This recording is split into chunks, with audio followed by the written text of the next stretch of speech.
اختر رضا اختر رضا اختر رضا اختر رضا۔ بشر حافی جو بہت بڑے اللہ کے ولی گزرے ہیں، ان کا واقعہ بھی کتابوں میں معروف و مشہور ہے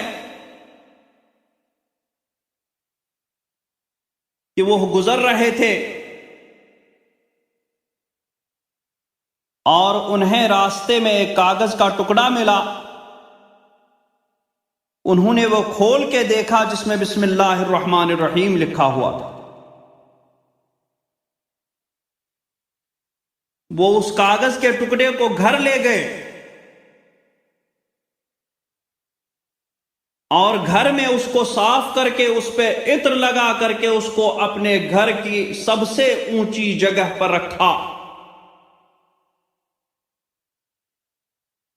اور کہا کہ تیری جگہ وہ نہیں ہے بلکہ یہ اونچی تیری جگہ ہے۔ اور اس کے بعد جب سو گئے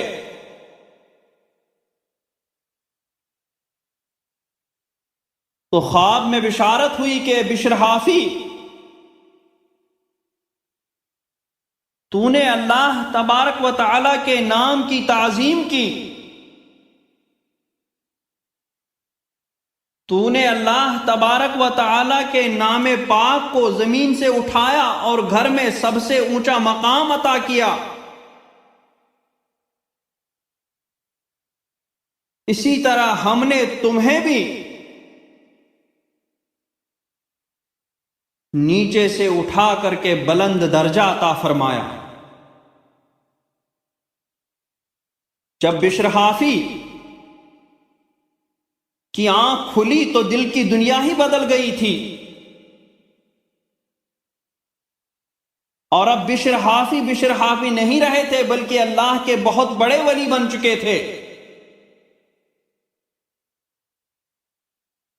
اتنے بڑے اللہ کے ولی بنے کہ حضرت امام احمد ابن حنبل رضی اللہ تعالیٰ عنہ جیسے ائمہ وقت، مجتہدین وقت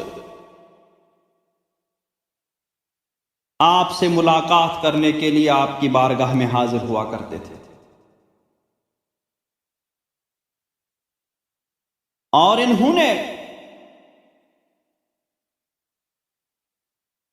زندگی بھر جوتا نہیں پہنا۔ اللہ تبارک و تعالی نے ان کو یہ انعام دیا کہ جس علاقے میں یہ رہتے تھے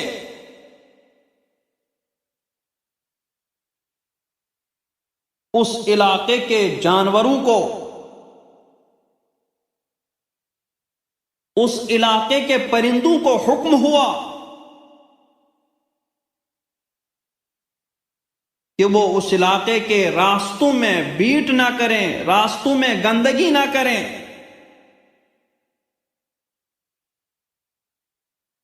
کہ کہیں بشر حافی کے ننگے پیروں کو وہ گندگی نہ لگ جائے۔ اور ننگے پیر چلنے ہی کی وجہ سے ان کو حافی کہا جاتا ہے۔ ایک عرصے کے بعد ایک صاحب نے دیکھا کہ ایک جانور نے راستے میں گندگی کی، تو انہوں نے کہا کہ آج لگتا ہے بشر حافی رحمت اللہ تعالی علیہ کا انتقال ہوا ہے۔ اسی لیے جانوروں نے راستوں میں گندگی کرنا شروع کر دیا، اور جب معلوم کیا تو واقعی حضرت بشر حافی رحمت اللہ تعالی علیہ کا انتقال ہو چکا تھا۔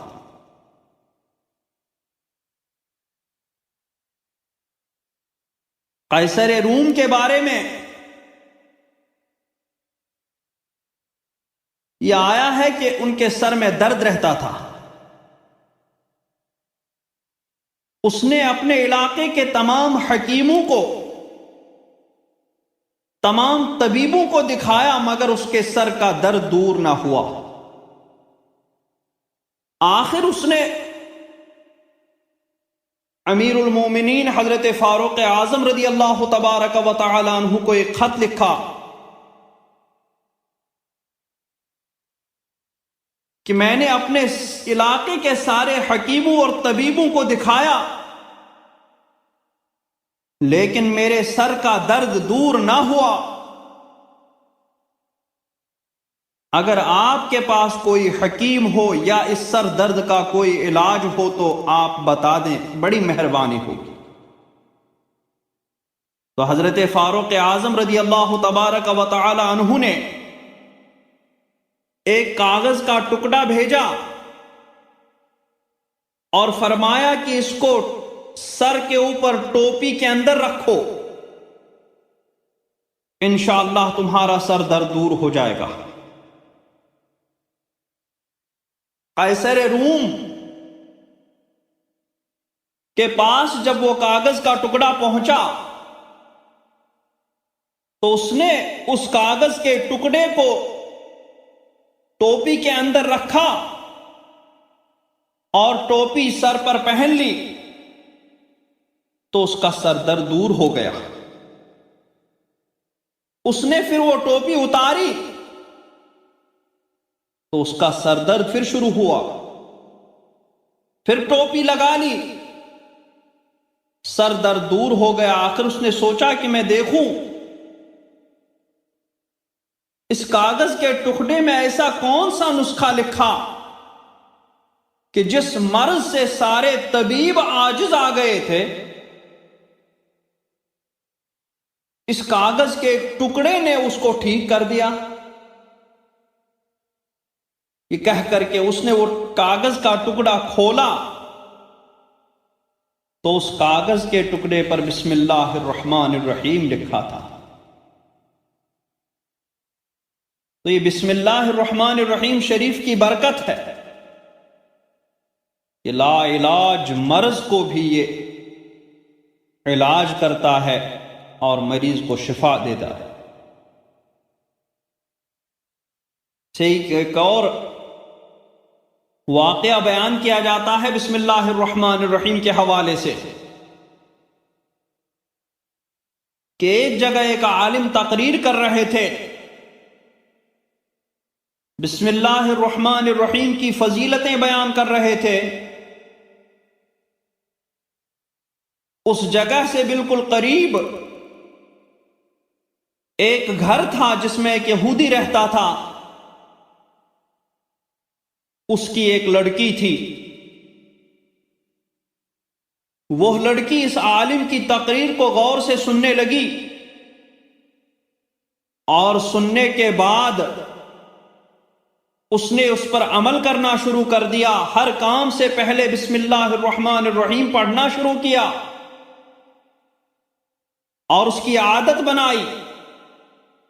اس کے باپ یہودی کو یہ بات بالکل پسند نہیں آئی۔ وہ کسی یہودی حاکم کے پاس کام کرتا تھا، اس کے دربار میں رہتا تھا۔ اس نے پہلے تو اپنی لڑکی کو منع کیا کہ بیٹی یہ عادت مت بناؤ، لیکن لڑکی نہیں مانی۔ آخرکار وہ اس نے اس کو مارنے کا ارادہ کیا اور اس نیت سے وہ ایک دن بادشاہ کی شاہی انگوٹھی، حاکم کی شاہی انگوٹھی کو گھر لے آیا اور گھر لا کر کے اس نے اپنی لڑکی کے ہاتھ میں دیتے ہوئے کہا کہ یہ شاہی انگوٹھی ہے اور جب میں صبح جاؤں شاہی دربار میں تو یہ انگوٹھی مجھے دے دینا۔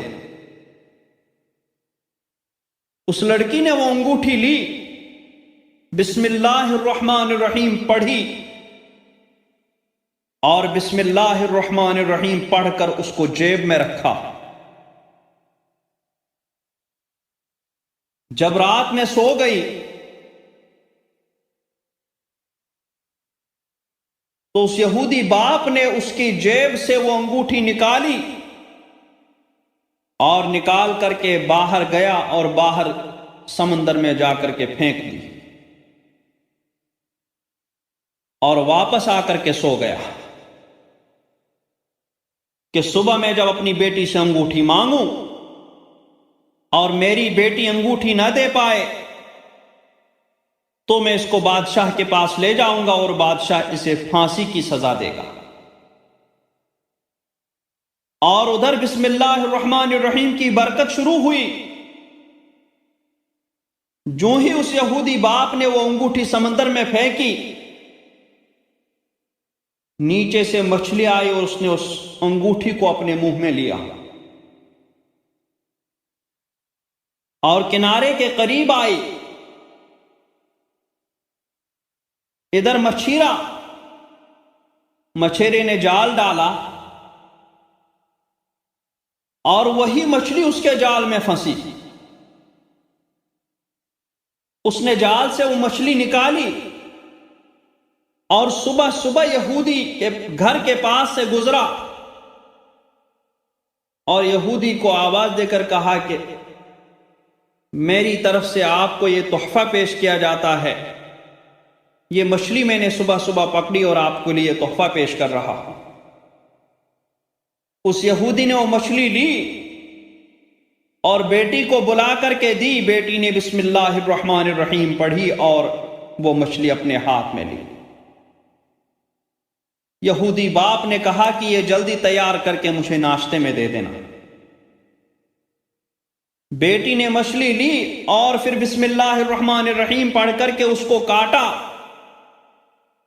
جو ہی پیٹ چیر دیا، مچھلی کے پیٹ سے وہ انگوٹھی برآمد ہوئی۔ بچی حیران تو ہوئی، اس نے پھر بسم اللہ الرحمن الرحیم پڑھ کر کے اس انگوٹھی کو لیا اور بسم اللہ الرحمن الرحیم پڑھ کر اپنی جیب میں رکھا اور مچھلی پکا کر کے اپنے باپ کو دی۔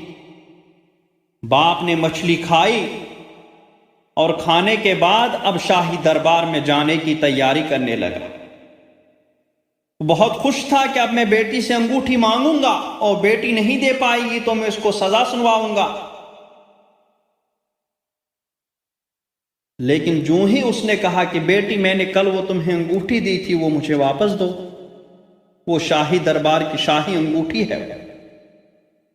بیٹی نے بسم اللہ الرحمن الرحیم پڑھ کر جیب میں ہاتھ ڈالا اور بسم اللہ الرحمن الرحیم پڑھ کر کے وہ انگوٹھی نکال کر کے اپنے باپ کے ہاتھ میں دی۔ لیجئے یہ شاہی کی انگوٹھی، یہ شاہی انگوٹھی۔ باپ حیران، باپ ہکا بکا رہ گیا کہ اسی جیب سے میں نے رات میں نکال کر کے وہ انگوٹھی پانی میں پھینک دی تھی، یہ آئی کہاں سے؟ تو بیٹی نے کہا کہ حیران مت ہو، پریشان مت ہو، یہ وہی انگوٹھی ہے۔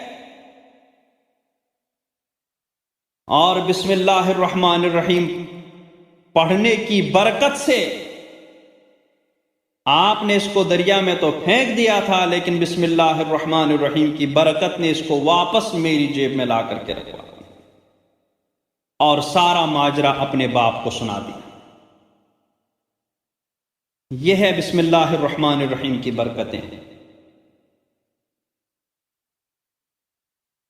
اب یہ بسم اللہ الرحمن الرحیم یہ ہر سورت کے شروع میں لکھی جاتی ہے۔ ایک تو وہی سورتوں کے درمیان امتیاز کے لیے، فصل کے لیے، اور دوسرا برکت کے لیے۔ اور ہم حنفیہ کے نزدیک یہ قرآن پاک کی آیت ہے، لیکن کسی سورت کی مستقل آیت نہیں۔ ہاں، سورہ نمل کی ایک آیت کا حصہ ہے۔ تو ہمارے نزدیک نئے سورہ فاتحہ ہی کا جز ہے اور نہ ہی یہ کسی اور سورت کا جز یعنی مستقل آیت ہے۔ لیکن ہر سورت سے پہلے اس کو پڑھنا سنت ہے، مسنون ہے۔ نماز میں بھی سورہ فاتحہ سے پہلے اور ضم سورت سے پہلے اس کو پڑھنا مسنون ہے، لیکن اس کو آہستہ پڑھیں گے۔ اور تراویح میں ایک بار بلند آواز سے پڑھیں گے۔ بسم اللہ الرحمن الرحیم میں با حرف ہے،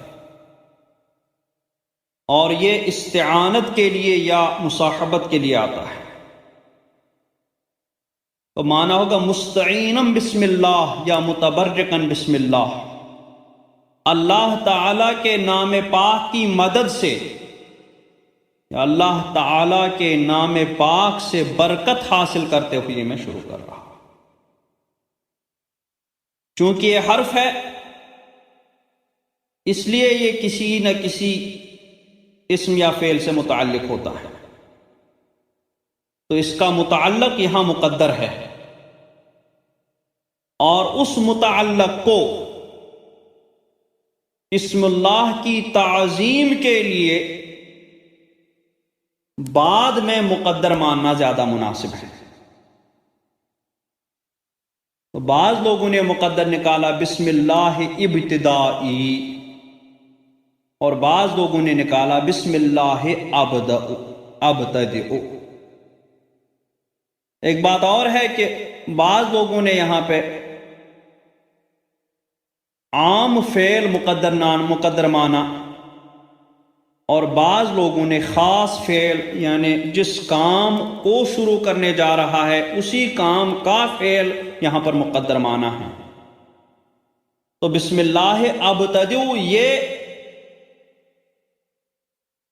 بسم اللہ ابدؤ، اس میں چونکہ حدیث پاک کے ساتھ مناسبت بھی ہے، کل امر ذی بال لم یبدأ بسم اللہ، تو اس لیے بعض لوگوں نے فعل عام مقدر نکالا، کہا بسم اللہ ابدأ، اللہ کے نام سے شروع۔ اور اعلیٰ حضرت علیہ رحمت و رضوان نے بھی ترجمے میں اسی بات کا خیال فرمایا ہے، اللہ کے نام سے شروع، تو اسم اللہ کو پہلے لایا اور جو اس کا متعلق ہے اس کو بعد میں لایا۔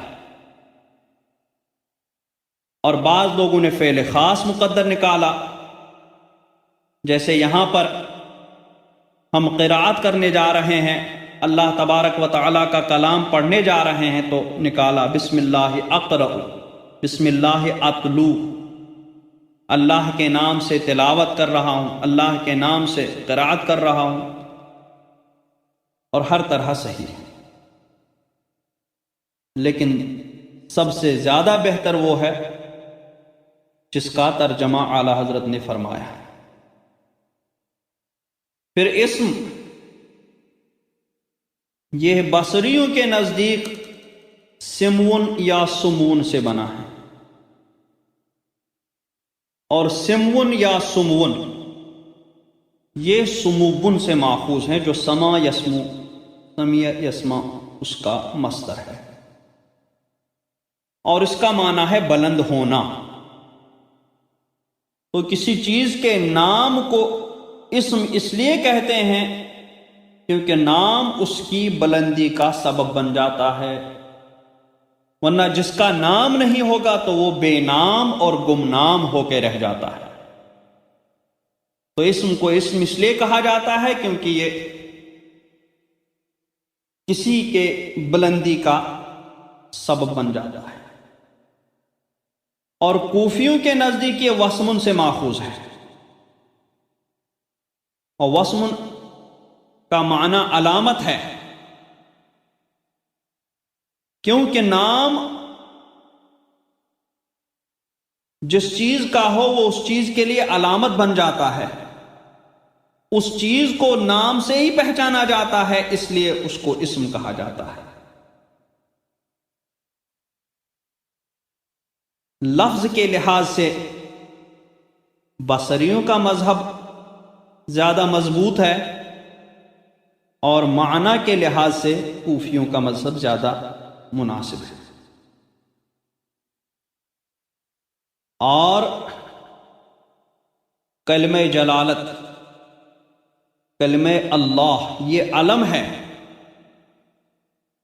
اس ذات واجب الوجود کا جو جامع ہے تمام صفات کمال کی۔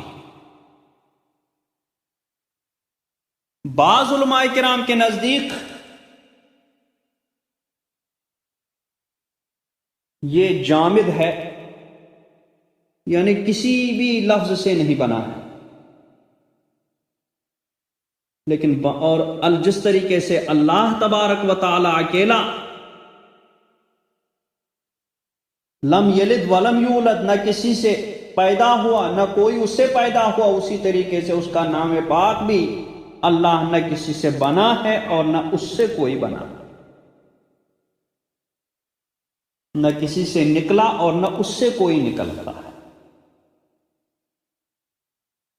اور بعض لوگوں نے کہا کہ نہیں، بے شک اس کی عالمیت غالب آئی اور یہ اللہ تعالیٰ کا ایسا عالم مخصوص بن گیا، ایسا مخصوص نام بن گیا کہ جو کسی کے لیے بھی استعمال کرنا جائز نہیں، اور نہ ہی کسی کے لیے کبھی بھی استعمال کیا گیا، لیکن اصلاً یہ مشتق ہے، اصلاً یہ ماخوذ ہے۔ کس سے ماخوذ ہے؟ الہ سے۔ الہ سے کیسے بنا ہے؟ الہ میں الف کو کاٹ کر کے اس پر الف لام داخل کر دیا گیا تو اللہ ہو گیا۔ تو اصل میں الہ تھا، حمزہ کو حذف کر دیا گیا تو اللہ ہو گیا۔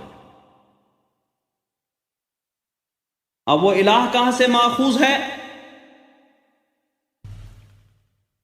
تو بعض لوگوں نے کہا الہ یا الہ، یہ الہ یا الہ سے ماخوذ ہے، جس کا معنی عبادت کرنا ہے۔ الہت اس کا مصدر ہے جس کا معنی عبادت ہے، تو چونکہ وہی عبادت کے لائق ہے، اسی کی عبادت کرنی چاہیے، وہی معبود برحق ہے، اسی لیے اس کو الہ کہا جاتا ہے۔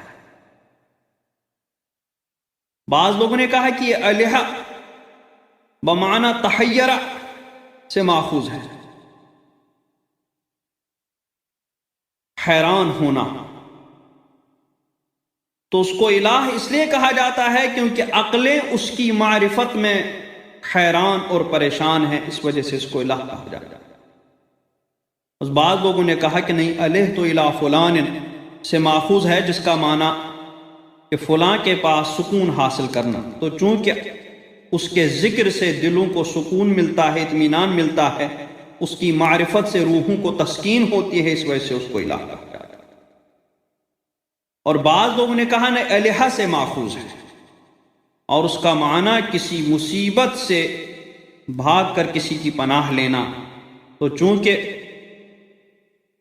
سب مصیبتوں کے نزول کے وقت بندہ اللہ تبارک و تعالیٰ کی پناہ لیتا ہے، اس وجہ سے اس کو الہ کہا جاتا ہے۔ اور اسی طرح بعض لوگوں نے کہا ولیہ سے ماخوذ ہے، جس کا معنی حیران ہونا وغیرہ، اور یہ مآخذ اگرچہ الگ الگ بتائے گئے ہیں، لیکن یہ سارے کے سارے الہ سے یا کلمہ اللہ تبارک و تعالی سے مناسبت رکھتے ہیں۔ ان میں یہ سارے معنی اللہ تبارک و تعالی کے شائع نشان ہیں، اس لیے یہ سارے اس کا ماخذ ہو سکتے ہیں، الہ ماخذ ہو سکتے ہیں۔ اس کے بعد رحمان اور رحیم، یہ دونوں رحمت سے مبالغہ کے صیغے ہیں، رحمت سے ماخوذ ہیں۔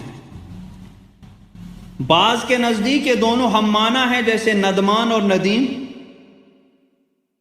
اور بعض کے نزدیک پہلے میں زیادہ مبالغہ ہے دوسرے کے مقابلے میں، رحمان میں زیادہ مبالغہ ہے رحیم کے مقابلے میں۔ رحمان میں زیادہ عموم ہے اور رحیم میں خصوص ہے۔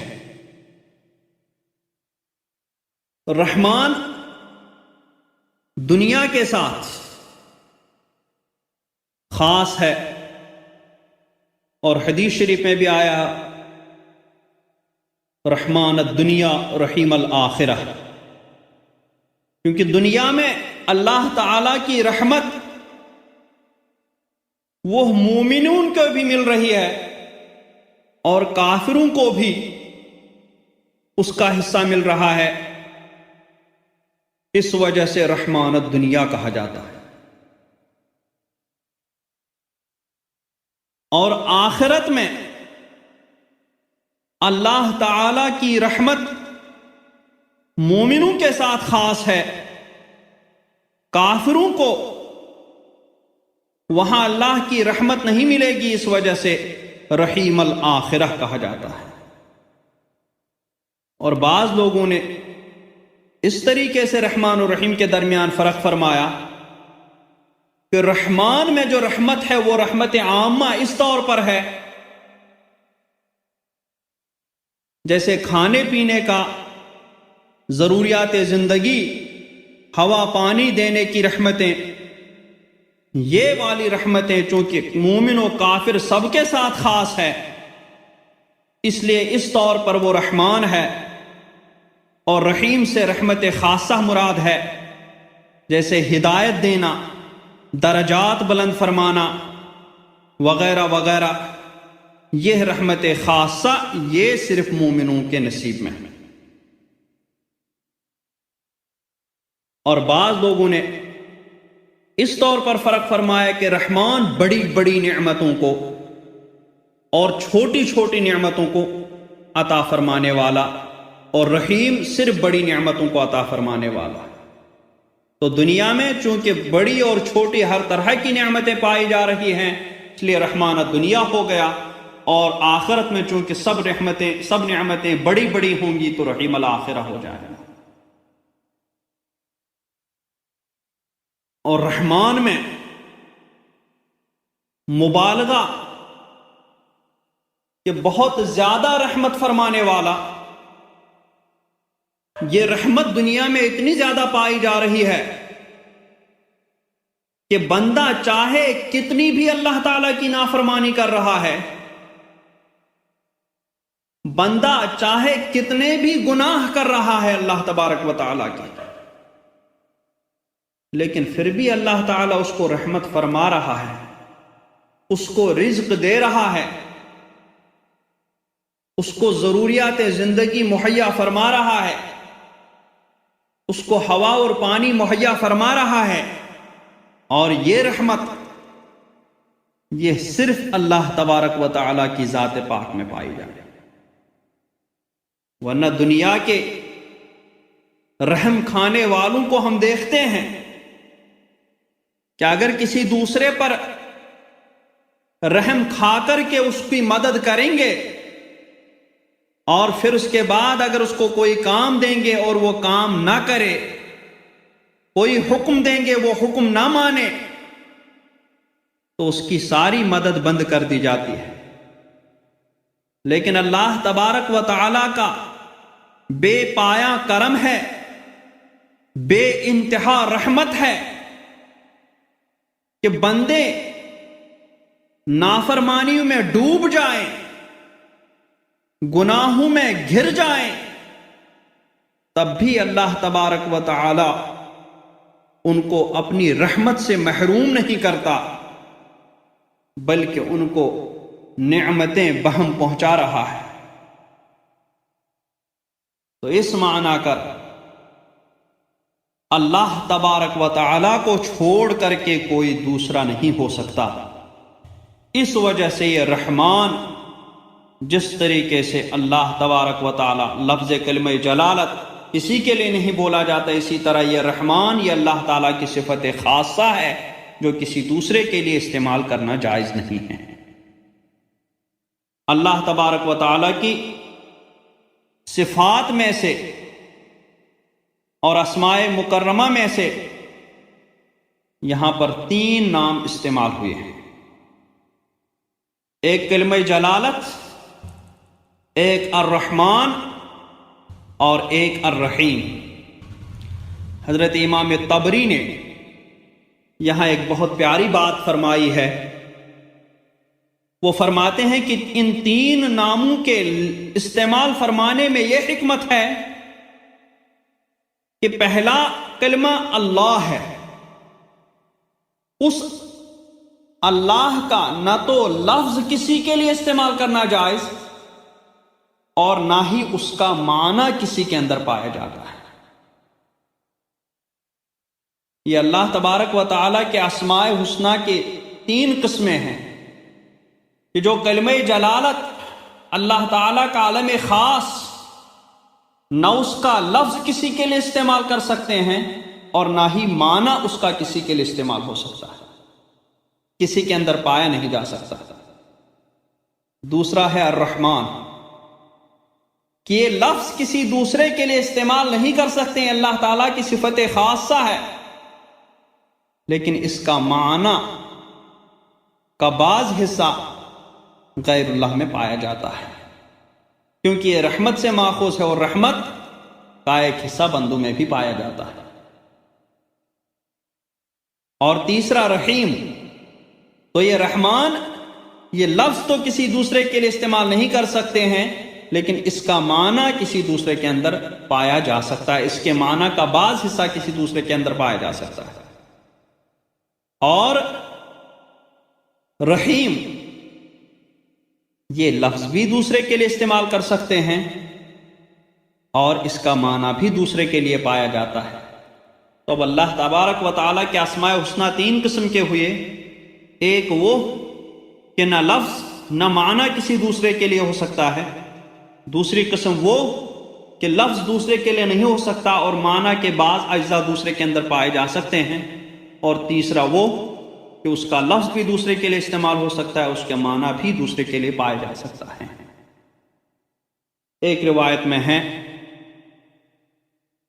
کہ پہلے بسمک اللہم استعمال ہوا کرتا، سرکار بسمک اللہم استعمال فرماتے تھے، پھر اس کے بعد جب بسم اللہ مجریہا نازل ہوا تو سرکار نے بسم اللہ استعمال فرمانا شروع کیا، پھر جب ادعوا اللہ ودعوا الرحمن نازل ہوا تو سرکار نے بسم اللہ الرحمن استعمال فرمانا شروع کیا، اور پھر جب سورہ نمل میں بسم اللہ الرحمن الرحیم نازل ہوئی تو سرکار نے بسم اللہ الرحمن الرحیم لکھنا شروع فرمایا۔ یہیں پر بسم اللہ الرحمن الرحیم کے تعلق سے گفتگو ختم کی جا رہی ہے۔ اقول قولی ھذا واستغفر اللہ لی ولکم ولسائر المؤمنین والمؤمنات والمسلمین والمسلمات الاحیاء منہم والاموات برحمتک یا ارحم الراحمین۔